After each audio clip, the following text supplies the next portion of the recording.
অবসাদমুক্ত জীবন মিলতে পারে। গীতার এই 10টি উপদেশ মানলে বলা হয় গীতার বাণীতে জীবনের সব সমস্যার সমাধান রয়েছে। কুরুক্ষেত্রের যুদ্ধে অর্জুনকে এই উপদেশ দিয়েছিলেন শ্রীকৃষ্ণ। গীতার কয়েকটি বাণী নিয়ে আজ আলোচনা করব আমরা। কুরুক্ষেত্রের যুদ্ধে অর্জুনকে গীতার উপদেশ দিয়েছিলেন কৃষ্ণ। সেই উপদেশগুলি আজকের যুগেও প্রাসঙ্গিক এবং উপযোগী। শ্রীমদ্ভগবত গীতার কিছু জ্ঞান যদি ব্যক্তি নিজের জীবনে আত্মসাৎ করে নিতে পারে, তাহলে ব্যক্তি সমস্ত কষ্ট থেকে মুক্তির পথ খুঁজে পাবে।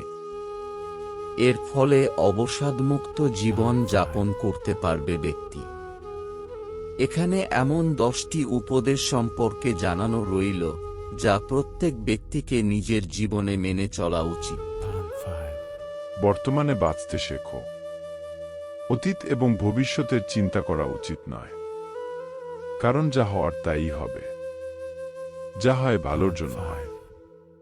তাই অতীত ও ভবিষ্যতের চিন্তা ছেড়ে বর্তমানে বাঁচতে শেখা উচিত। আত্মভাবে থাকাই মুক্তি। নাম, পদ, প্রতিষ্ঠা, ধর্ম, স্ত্রী বা পুরুষ আমরা নই। এই শরীরও আমাদের নয়। অগ্নি, জল, বায়ু, পৃথিবী, আকাশ দিয়ে এই শরীর নির্মিত। অবশেষে এই পঞ্চভূতেই বিলীন হবে। কিন্তু আত্মা স্থির, আমরা আত্মা। আত্মা কখনো মরে না। আত্মার জন্ম বা মৃত্যু হয় না। আত্মভাবে থাকাই মুক্তি। সমস্ত কিছুই পরিবর্তনশীল। পরিবর্তন সংসারের নিয়ম। এখানে সমস্ত কিছু পরিবর্তনশীল। তাই সুখ, দুঃখ, লাভ, ক্ষতি, জয়, পরাজয়, মান, অপমান ইত্যাদির মধ্যে একটি স্থানে অবস্থিত থেকে জীবন উপভোগ করা উচিত। রাগ শত্রুর সমান। নিজের রাগ নিয়ন্ত্রণে রাখুন। রাগের ফলে ভ্রম সৃষ্টি হয়। এই ভ্রম বুদ্ধিকে বিচলিত করে তোলে। এর ফলে বুদ্ধি নাশ হয়। ব্যক্তি পতনের দিকে অগ্রসর হতে শুরু করে। রাগ, কামবাসনা ও ভয় এগুলি আমাদের শত্রু। ঈশ্বরের প্রতি সমর্পিত থাকুন।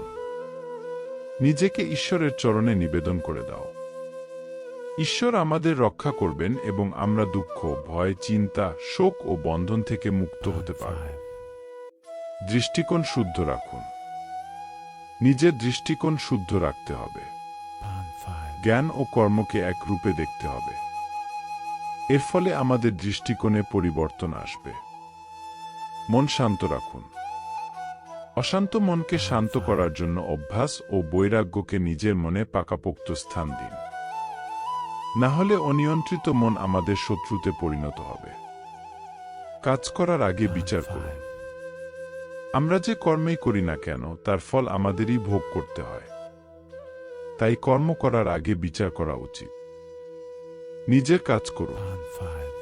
অন্য কারো কাজ পূর্ণ করার চেয়ে ভালো নিজের কাজ করুন। অপূর্ণ হলেও ব্যক্তিকে নিজের কাজই করা উচিত। মমত্বকে জীবিত রাখুন। সকলের প্রতি মমতা সমস্ত কাজে কুশলতা ও দুঃখরূপী সংসার থেকে বিয়োগের নামই যোগ। ভিডিওটি ভালো লাগলে প্লিজ সাবস্ক্রাইব করুন এবং বেল আইকনটি টিপে আমাকে পরবর্তী ভিডিও বানানোর জন্য উৎসাহিত করুন। ধন্যবাদ।